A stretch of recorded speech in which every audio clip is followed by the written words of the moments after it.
सी times के दृष्टिकोण कार्यक्रम में दोस्तों हमारे साथ हैं प्रवीण दवे जी। हम आपका स्वागत करते हैं और आपको एक चीज बता दें जो बहुत महत्वपूर्ण है। पूरी दुनिया तीसरे विश्व युद्ध की आशंकाओं से घिरी है और खगोलीय घटनाओं पे जब बात करते हैं तो कहीं न कहीं ग्रहों का असर और आगे आने वाले समय की कुछ गणनाएँ बताती हैं। हमारे वैदिक गणित में, वैदिक ज्योतिष में बहुत कुछ ऐसी घटनाओं की पूर्वाभास, पूर्वानुमान शामिल होते हैं। दवे जी, इस समय जिस तरीके से देखने में आ रहा है, भारत-पाकिस्तान के बाद ऑपरेशन सिंदूर हुआ, फिर कुछ घटनाएँ ऐसी आ रही हैं, लगातार देखने में आ रहा है। अभी जैसे 22 साल बाद अमेरिका जो है ईरान पर हमला कर चुका है। माने पहली बार अमेरिका ने इस तरह से युद्ध में अपनी भूमिका रखी। क्या लग रहा है कि ज्योतिष के हिसाब से, ग्रहों की गणनाओं के हिसाब से देखिए, सबसे पहले बात तो ये जानना है अपने को कि पूरा झगड़ा किस बात का है। ये जो बात बताई जा रही है, परमाणु संधि, निशस्त्रीकरण के पीछे, मेरा ये मानना है वो उसके अंदर वो मुख्य मुद्दा नहीं। ईरान की जो कुंडली है, वो कर्क लग्न की कुंडली है और उनका गुरु उच्च का कर्क लग्न में बैठा है। जिसके भी कर्क लग्न में उच्च का गुरु बैठता है, वो बहुत धार्मिक मान्यताओं को मानने वाला देश होता है, कट्टर होता है। कट्टर। तो अब जब आदमी धार्मिक मान्यताओं को मानने वाला देश है, तो वो उसी इस्लामिक कह लो, जो कह लो, उस पर चलने वाला है। वो अपनी मान्यताओं से समझौता नहीं करेगा। जब वो मान्यताओं से समझौता नहीं करेगा तो स्थिति क्या आएगी? गुरु लग्न में बहुत स्वाभिमान का ग्रह है, उसको आप डरा के, धमका के उसको बस में नहीं कर सकते। यानी अमेरिका जिस तरीके से उस पे दबाव बना रहा है, तो ईरान अमेरिका के दबाव के सामने झुकने को तैयार नहीं है। हाँ, आपको मैं ये बता दूँ, झगड़ा किसका था? इज़राइल ने 13 तारीख को इस पे अटैक किया। 14 तारीख को ईरान ने अटैक कर दिया। इसमें अमेरिका का कोई रोल नहीं था। क्योंकि इस समय इसकी कुंडली इतनी मजबूत चल रही है ईरान की कि इज़राइल लड़ने में सक्षम नहीं था उससे। उसने सोचा गाज़ा है, इसको मिटा के बर्बाद कर देंगे। जब देखा वो तो खुद मिटने की कगार में आ गया, तो उसने मदद माँगी। अब क्योंकि वो कंट्री जो है, इज़राइल, वो अमेरिका समर्थित कंट्री है, तो अमेरिका को मदद करना के अलावा कोई विकल्प नहीं बचा। और जिस तारीख को ये घटना घटी, उस तारीख को सूर्य जो था, वो आद्रा नक्षत्र में 22 तारीख को पहुँच रहा था सुबह 4 बजे। और जो ये घटना घटी और 4 बज के 30 मिनट में सुबह इंडियन टाइम के हिसाब से उनने बमबार्डिंग कर दी। अमेरिकन अ, अमेरिका ने सीधे इज़राइल पे, ईरान पे। ईरान पे।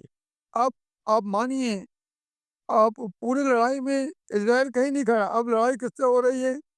अमेरिका और ईरान की। इज़राइल को शांत बैठ गया। ये घटना क्यों घटी?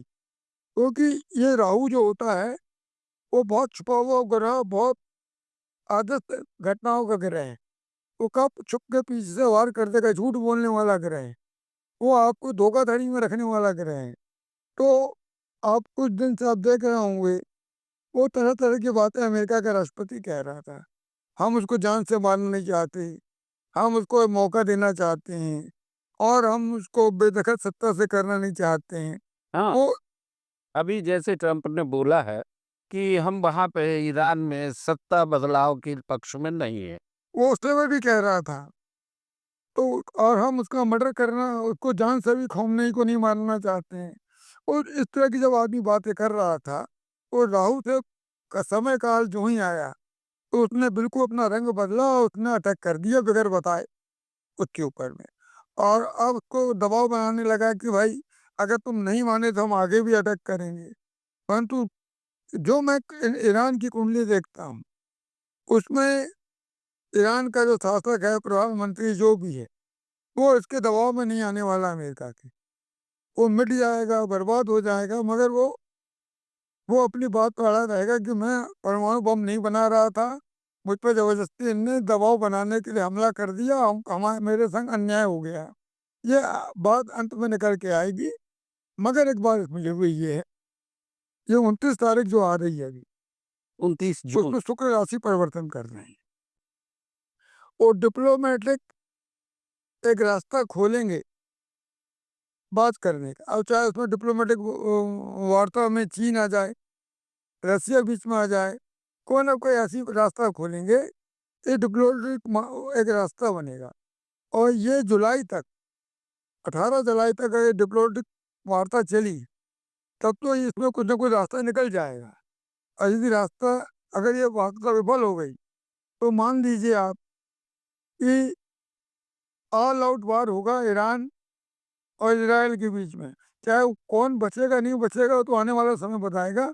मगर ईरान की कुंडली बहुत पावरफुल है, उसको इस समय परास्त करना बहुत मुश्किल का काम है।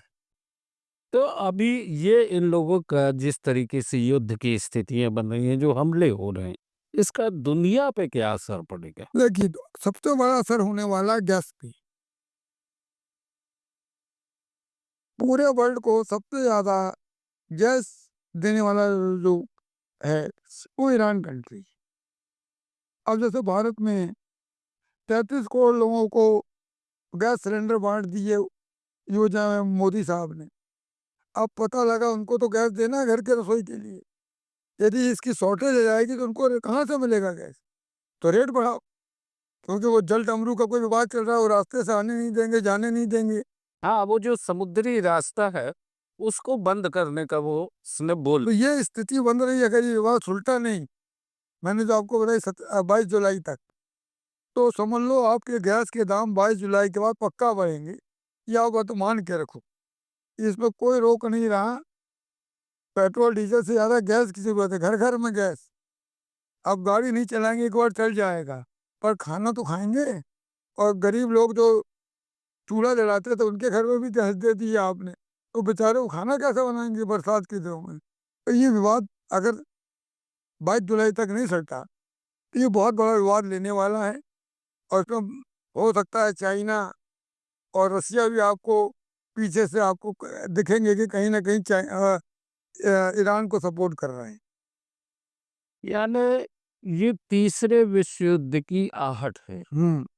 अभी युद्ध होने की स्थिति नहीं है, हो सकता है मध्यस्थता या कूटनीतिक वार्तालाप में ये शांत भी हो सकता।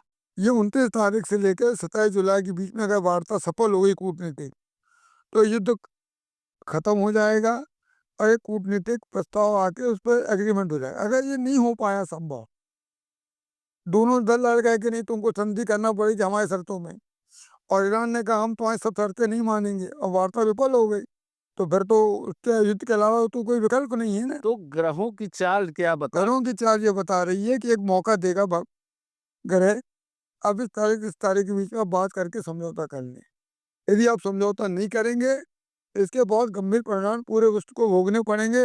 उसमें भारत भी शामिल है, उसमें सब कंट्री, अमेरिका भी शामिल है, सब कंट्री शामिल है। दोस्तों, ईरान, अमेरिका, इज़राइल, इन 3 के बीच में जो कुछ चल रहा है, जो अभी दिख रहा है, जिस तरीके से हमले हो रहे हैं, उसका असर कहीं न कहीं पूरी दुनिया पर पड़ेगा। गैस के दाम बढ़ेंगे, क्रूड ऑयल के दाम बढ़ेंगे और निश्चित है कि ये एक अगर वार्ता होती है और कहीं शांति होती, तो बेहतर है, अन्यथा इसके परिणाम बहुत खतरनाक होंगे। पूरी दुनिया इसके लिए देखेगी कि किस तरीके से ग्रहों की चाल ने एक गणित ऐसा बना दिया कि ईरान, अमेरिका, इज़राइल कि इस युद्ध की स्थिति ने पूरे विश्व को एक ऐसे कगार पे खड़ा कर दिया, जहाँ सिर्फ तबाही है। युद्ध हम भी नहीं चाहते, युद्ध कोई नहीं चाहता, सब चाहते हैं शांति। लेकिन ग्रहों की चाल है, जो पता नहीं किस तरीके से चले। ये जो स्थितियाँ जो अपन देखते हैं, जो बन रही हैं, रोज़ नई बनती हैं, बिगड़ती हैं, तो इसलिए बन रही है कि मनुष्य तो कोई युद्ध करना नहीं चाहता, फिर भी युद्ध हो रहे हैं। युद्ध इसलिए हो रहे हैं कि इस वर्ष की जो वर्ष कुंडली भी बनी है वर्ल्ड की, उसमें जो ग्रह हैं, उस बात की ओर इशारा कर रहे हैं, ये पूरा सितंबर तक का जो महीना है, 22 सितंबर तक का, ये बहुत विपदाओं से घिरा हुआ महीना है। अगर इसको जिसने बचा के निकाल लेगा जो देश, वो तो नैया पार कर लेगा। जो इसमें भंवर में फँस गया, तो उसकी तो बहुत स्थिति खराब होने वाली है।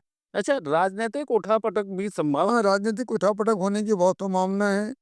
अभी तो अगर हम तो पहले भी कह चुके हैं, कई देशों के राष्ट्राध्यक्ष बदल भी सकते हैं। हो सकता है सितंबर तक सुने कि यू यूक्रेन का जो ज़ेलेंस्की है, पता लगा आज राष्ट्रपति है, सितंबर में नहीं रहा। कुछ भी घटना घट सकती है, कई देशों के राष्ट्राध्यक्ष बदले जाएँगे, ऐसी परिस्थिति है। क्योंकि आज जो जनता है, वो अपने राष्ट्राध्यक्ष से कई बात पे सहमत नहीं है। वो कहती है भाई हमने वोट दे के जिताया है, मगर हम युद्ध नहीं चाहते। अब जब जनता असंतोष करेगी तो कुछ ना कुछ दिक्कत आ सकती है। इस समय अब मान के चलिए इस वर्ष की कुंडली का लॉर्ड सूर्य है, सिंह लग्न की कुंडली है। और सिंह लग्न की कुंडली क्या कहती है? उसका स्वामी सूर्य 8वें घर में बैठ गया है। वो कह रहा है जो मेरी बात नहीं सुनेगा, लग्न माने बॉडी, बॉडी माने शासन, और शासन का लॉर्ड 8वें घर में बैठ गया, वो कौन क्या कब कर देगा आप नहीं कह सकते। आप भरोसा नहीं कर सकते हैं, कौन राजा आज क्या कह रहा है, कल क्या कर देगा। तो दोस्तों, चलते-चलते जो बात हुई उसमें भी एक बात निकली है कि दुनिया के कई राष्ट्राध्यक्षों के ऊपर भी संकट की स्थितियाँ बन सकती हैं, बदले जा सकते हैं, उथल-पुथल हो सकती है सत्ता में। कहाँ होगी, कैसे होगी, ये वक्त बताएगा। सी टाइम्स के दृष्टिकोण कार्यक्रम में आज की चर्चा यहीं तक। बहुत-बहुत धन्यवाद।